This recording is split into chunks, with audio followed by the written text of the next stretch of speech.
A huge thanks goes out to Khalif Salahuddin for his $10 super thanks. I greatly appreciate that, my friend. Okay, let's get started. 6 reasons she is not eager to you. Number 1, she's disconnected from her body and or her sexual energy. This includes stress, overwhelm, and unprocessed trauma. Number 2, she doesn't feel emotionally connected to you. This is where you've got to get more emotionally vulnerable with her. Share your fears, share your desires, share your pains. Number 3, her body doesn't trust you. This is not a logical mind decision, but unconsciously in her nervous system, she doesn't feel safe enough in your presence to melt and fully open up. Number 4, she doesn't have the emotional energy to pity. I know this one may be a hard one to hear, but if she's been having sex out of obligation up until this point, then maybe this is her body telling her that we ain't doing that anymore. Number 5, she's bored. Studies show that often women are the ones who get bored in sex first. They need something different. They need the variety, the passion, the anticipation, the mental stimulation. So maybe it's time to just switch things up and try some different kinds of erotic play, some new things in the bedroom. Number 6, a little bit of all of the above. That one is self-explanatory. And if any of these apply to your relationship and sex, intimate life, then I invite you to check out the resources at the link in my profile. Jesus Christ, every woman is a dating coach on TikTok. Guys, I'm going to make this real simple for you. The reason any given woman won't have sex with you is because she isn't turned on by you. She's not aroused by you, and it's as simple as that.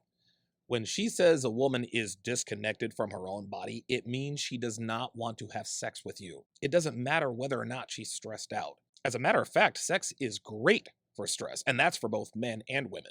My girl has sex with me no matter what. Headache, stress, unprocessed trauma, doesn't matter. If I want to smash, she lets me smash. When a woman says she's too stressed out for sex, it is an excuse, and it means she ain't trying to do it with you. And by the way, women with unprocessed trauma are unbelievable in bed, so miss me with that excuse too. Her second reason was she didn't feel emotionally connected to you. Are you kidding me with this? Girls have one-night stands more often than they go to work, and banging a guy you just met is literally the opposite of having sex with an emotional connection. And sharing your fears and desires and pain and being emotionally vulnerable to women will dry out her lady parts in a New York minute. This is terrible advice. Her third reason is that her body doesn't trust you, which means she just isn't turned on by you. Her body's got nothing to do with it. It is her mind that dictates whether or not she wants to sleep with you. This has nothing to do with trust and everything to do with the lack of arousal. Guys, listen, I've banged countless chicks who couldn't trust me as far as they could throw me, but they all consistently gave up the butt. Reason number 4 is what she described as pity smashing, which is basically another way of saying having sex with a guy because you feel sorry for him. Newsflash, lady, women aren't having sex with guys they feel sorry for. Not anymore anyway. But then she talks about sex out of obligation. Yes, sex is an obligation if you're in a relationship. Why? Because if I don't get sex, we don't have a relationship. And if we don't have a relationship, I'm not paying the bills, I'm not protecting you, I'm not providing for you. It's funny how women will characterize upholding their end of the bargain as obligational sex in a negative way. But as soon as somebody like me says if she ain't giving up the butt, then she can pay her own bills, women lose their No dude characterizes upholding his end of the bargain as obligational providing. Out of here with that. Her fifth reason gives her away and confirms that she is indeed a 304, and that is boredom. The more dudes women smash, the quicker they get bored in relationship. Granted, sex can become routine, and if one or both of you recognizes this and you don't like it, then you can spice things up a bit. But more often than not, when a woman says she's starting to get bored with sex, it means that she's getting that itch for variety that her body and mind are used to from sleeping around. This chick's giving terrible advice. If you want your woman to want to have sex with you, make money, make muscles, learn game, maintain frame, and the rest will take care of itself. Shout out to Modern Life Dating. Next video. 3 steps to not only getting your ex back, but having them beg for a second chance with you, even if you were the one to screw things up. Okay, let's just get right into it. Step number 1, you have to go no contact. So that means icing them out. No calling, no texting, no DMing. Don't even look at their story on shit. Instagram. Definitely don't like any photos, because here's the thing. They need to feel like they really lost you in order to miss you. Which brings me to step number 2. Focus on self-improvement and living your best life. Because if your attention is constantly on them, you're actually sending really desperate vibes into the universe that they're probably picking up on. So you've got to focus on yourself, and I don't care who you are, we all have something we could improve on, right? So focus on that. Which brings me to the third and final step. Patience. Now, this can take a couple days, it can even take a couple weeks or months, but if this person is really worth it to you, then you got to be willing to stick it out. But the good news is, the faster you put these steps into action, the faster they'll be back in your life. It's awesome. That easy. Follow my account for more dating tips, and good luck. Dude, is every on TikTok a dating expert?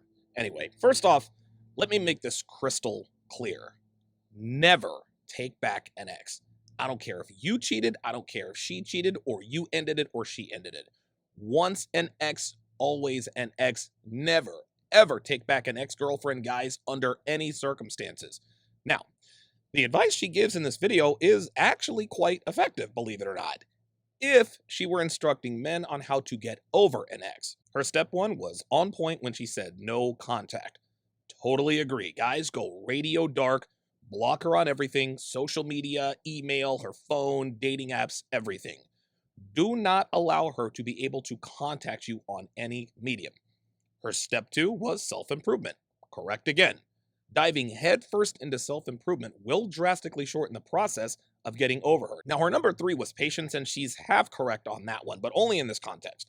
If you really loved a girl you just broke up with, it is going to take a while to get over her.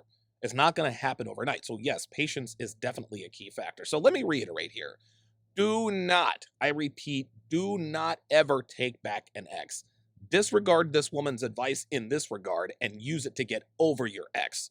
Next video. Hi, y'all. Let's talk about some adult things today. This is 18 and up. So if you're not 18 and up, or if you're one of my kids, family, go to school with my kids, swipe, please. You'll thank me later. Thank you. Okay, so we're going to talk about oral and intimacy with dentures, and if getting dentures changes anything. And I know, gummies, I know. So a lot of people hear this, that it's amazing when women take their teeth out for oral. It's amazing, right? Anytime I post a video talking about my dentures, taking them out, I get sexualized. I get a lot of comments, ooh, gummies for everyone. So I thought I'd just make this video as a little gentle reminder.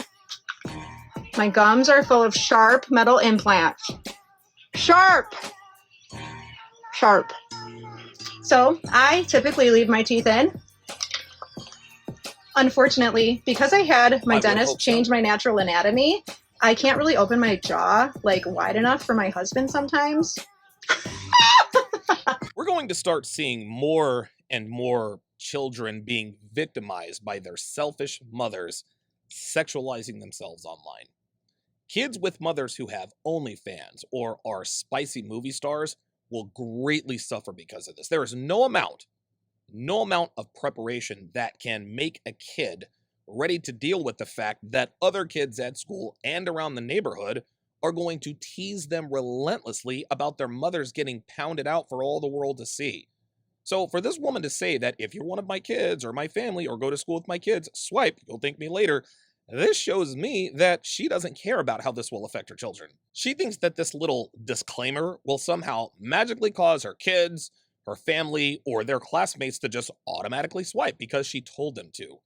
She thinks that this will shield her and her family from the ridicule that will inevitably come when people watch this video. Can you imagine being this woman's husband and people you know asking you, so what's it like having a wife who can't open her mouth all the way? Women putting their sex lives with their husbands on Front Street is humiliating. It is even more so for their children. Their children are going to have their classmates tease them about their gummy mom or the fact that she found it funny that she can't open her mouth wide enough for her husband's sausage. Like, this kind of information will destroy a kid's childhood. But for almost 700K views and almost 20K likes, 9 out of 10 moms are willing to put the mental health of their children at risk. It's a shame. Next video. Hi. So you think I lie to people about how I look? I see. Have you looked at the stats on my channel and the views alone? Familiar. Like, I've taken my makeup off and that video has almost 90 million views on it. But so just so everyone's aware of how I look, so there are no lies. Let's put this hair down. This is my real hair. I did straighten it, so that's not natural, you Background know. looks familiar. And let's see, we'll take my teeth out. Oh no. They're snap-in dentures on mini implants.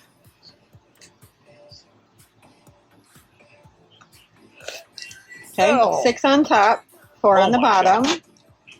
Oh my God. If I put makeup on, it's not going to turn me into a different person. I might look different, but I'm still going to be me. I'm still Princess Glitterhead. Mom of 4, amazing woman. Now, if you're thinking that her voice and her dentures look eerily similar, you'd be right. This is the same woman from the last video. That's her right there, guys. That's her. This is her. That's her. This is her. The comment said, some people think I'm lying about the way I look. I think we're way past lying. This chick is literally a transformer. Makeup is supposed to accentuate and mask certain flaws. But this chick could probably rob a bank and get away with it because she is a completely different species when she puts on her makeup. Guys, be very careful. If a woman you're dating jumps into a pool as a 7, but comes out as a 3, you've got a serious problem on your hands. That's all I got for you sons of bitches this time around. Make sure you like and share the video. If you enjoyed today's video, a sub would be greatly appreciated. If you really like this format, be like Khalif Salahuddin and drop me a super thanks and I will pin it to the next video. Well, at least she has nice knockers. Till next time, guys.